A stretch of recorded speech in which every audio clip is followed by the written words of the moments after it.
The 6.5 is on the road in Barcelona, Spain. We're at Mobile World Congress 2025. It's been a great show so far.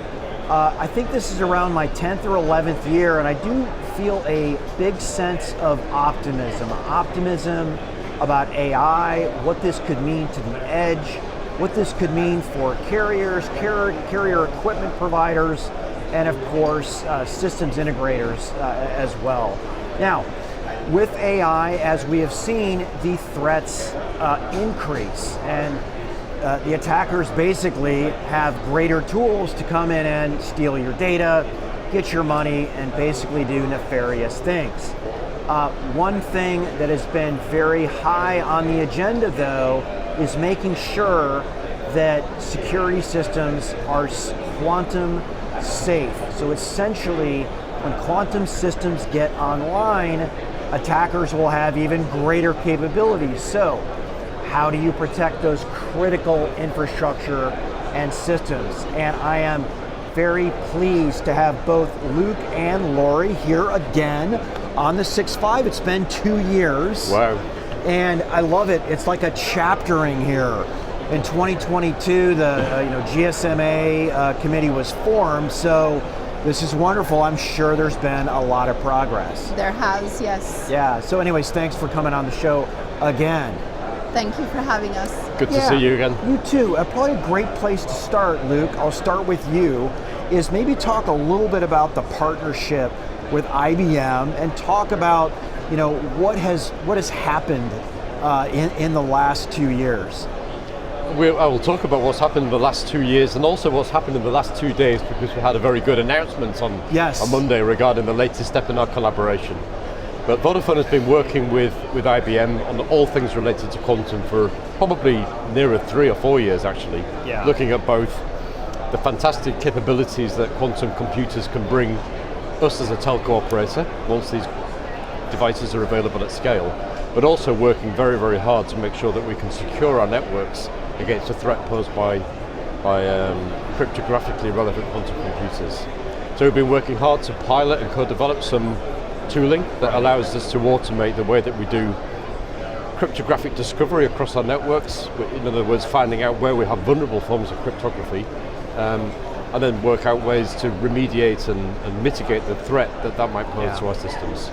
So. Is it, I know it's hard to put a number on security, but how would you characterize the threat of a quantum attack? I mean, is there a way to look at it? Is it a 10x? Is it a 100x? 1,000x? I think it's any. If you think about the extent to which every single part of your life depends on being able to make secure transactions, whether or not you're buying a train ticket or doing a banking transaction, or just having a secure communication with a customer, or inventing something. So if I were to work for a company that is inventing a new clinical trial, developing a new drug, for example, and you want all of your IP to be visible to people a few years' time whilst you're still trying to roll out that product, then it creates a massive issue. For us, of course, we've got a very, very complex system to deal with, where the ability to secure networks that have been built over successive generations of technology from multiple suppliers operating across multiple different countries is quite daunting. We need to work out, which is what we've been doing with IBM, ways to automate and solve for this problem now, so that we don't get exposed to this threat. Yeah, it's pretty daunting. Sometimes we forget how vulnerable things could be, but you wonder if somebody just has your password and could do everything on your smartphone or in your office building that's connected to one of your networks, and what could happen. So this seems really important. We would just come back as well, because it's not all scare stuff. I think the announcement that we made earlier this week is taking one of our existing security products. This is called SecureNet. It's used today with millions of customers across multiple countries. And using some of the techniques that we've been developing with IBM, we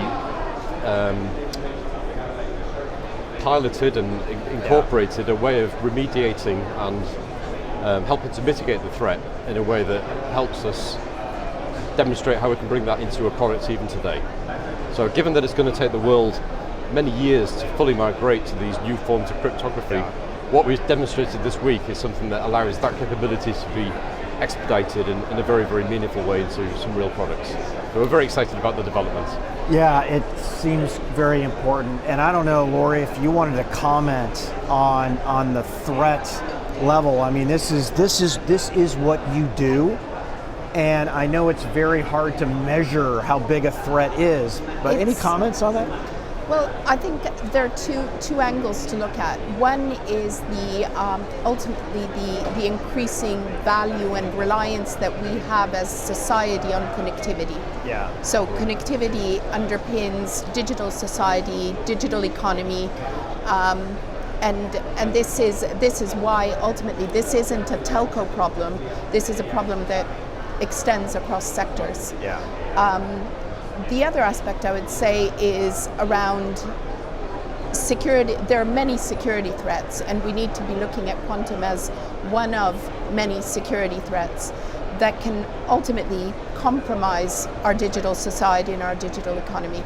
So when we think about what is the cost of a breach, for example, it's very, very significant in this space. It starts to sort of, and depending on what the motivations might be, this could be anything from somebody that wants to steal something for economic gain, but also somebody that wants to disrupt the fabric of society. Right.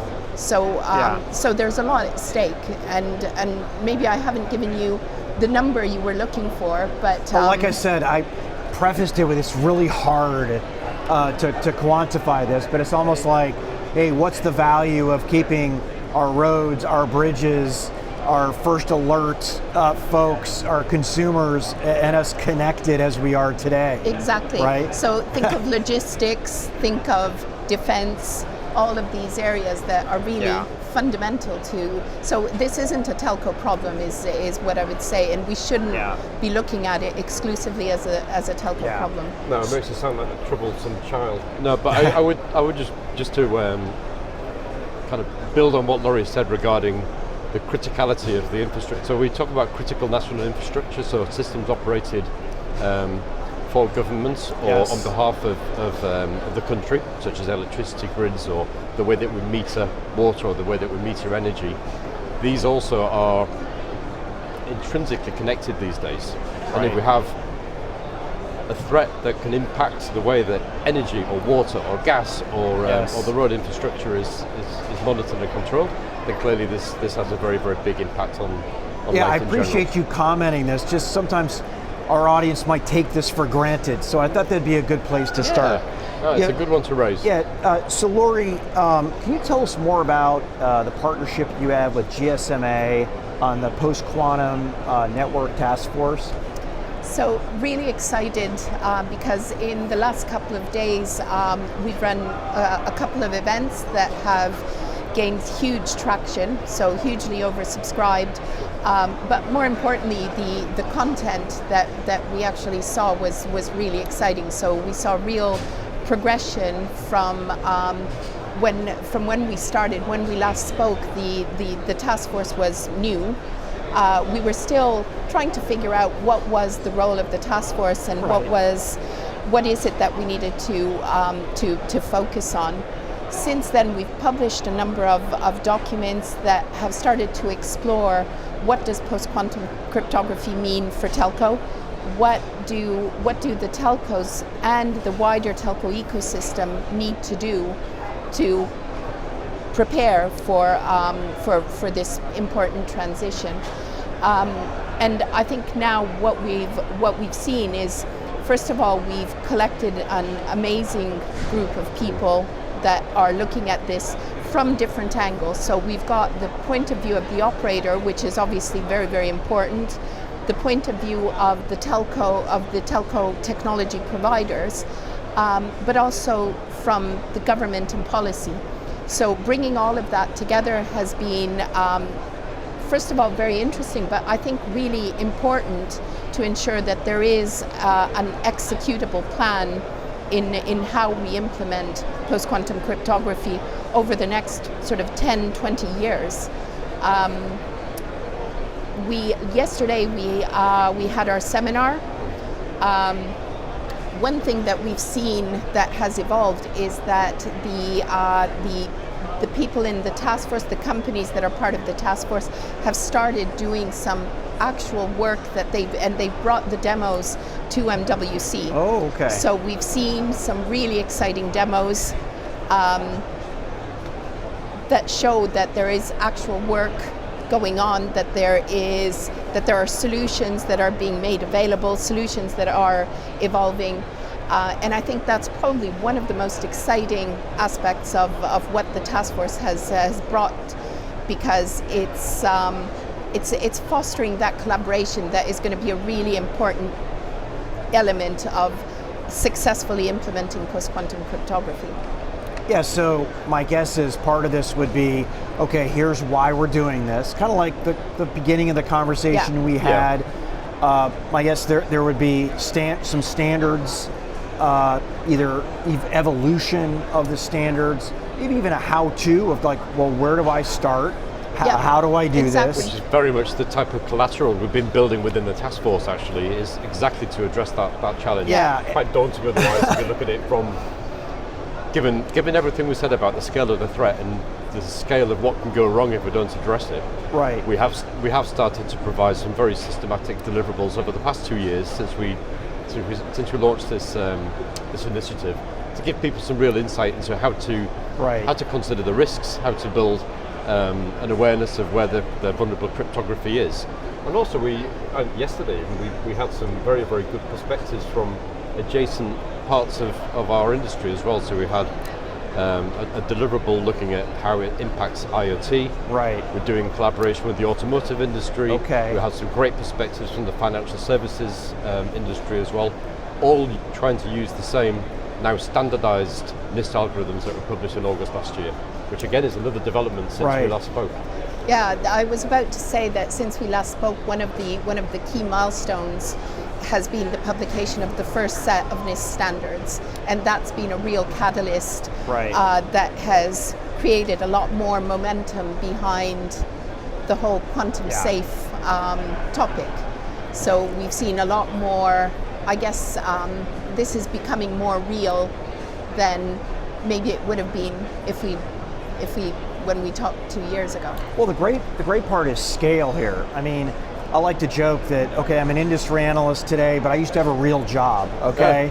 And I sat on a lot of industry forums where we would create standards to leverage across the industry, and like you still have your day job, okay? That you very much still have to drive your network forward, and part of your world is in today, but it's also into the future. So a lot of work in there. So we talked about scale, right? It's great that everybody's getting together to scale and share the wealth of knowledge and experience across everybody, because this is a very serious topic for all the reasons we talked about. Lory, we just talked about what you're doing in telecommunications, but what other verticals or industry, maybe even horizontals, is this important? And Luke, you had even talked about automotive and IoT, but from your point of view, what are some other sectors that you're involved in? This is a problem that will be relevant across all sectors and all geographies. So it knows no boundaries. So we use public key cryptography everywhere. No vertical is exempt. Having said that, the verticals the sectors that are maybe a little bit more advanced in this awareness process and in starting to look at what is going to be needed, I would probably say financial services and telco. And I think for very good reasons, because you mentioned earlier the standards. Telcos and financial services rely on interoperability, backward compatibility, and that is delivered by having standards in place. Now, that process, we talked about the NIST standards. The NIST standards are just the beginning, because then we need to take those NIST standards and we need to implement them into the security protocols that we all use, into the sector-specific protocols, like 3GPP as an example. And that process is very much ongoing, and that will take time. If we don't start doing that now, then arguably it's going to be, we're going to have a gap in the capabilities. We have a dependency on standards, and if we're not addressing those dependencies, then we won't be able to execute. And I guess just building very briefly on that and making it pragmatic from a telco perspective, we need to be specifying the correct requirements within our supply chain. So this impacts the way that we procure equipment going forwards. We need to be making sure that the boxes that we buy, the stuff that we build networks out of, have got the right capability in terms of the cryptography. And also this notion of being agile in the future, because we know that this is an evolving threat. The NIST standards that were published are the first of a number of new post-quantum crypto standards that are likely to come along. And we need to make sure that the equipment that we start to use within our network has got a level of agility that allows us to continuously update those algorithms as this space emerges. Yeah, so, very pragmatic. Yeah. Well, I mean, we need to be looking at this as this is the next generation of cryptography. So post-quantum is maybe the catalyst for it, but it's the next generation of cryptography, and the capabilities that are going to be required to manage the next generation of cryptography, including things like automating some of the things that maybe we don't automate as well as we would like today. That is very much part of the work that needs to be done. Yeah, so I mean, this is really an entire technology industry thing.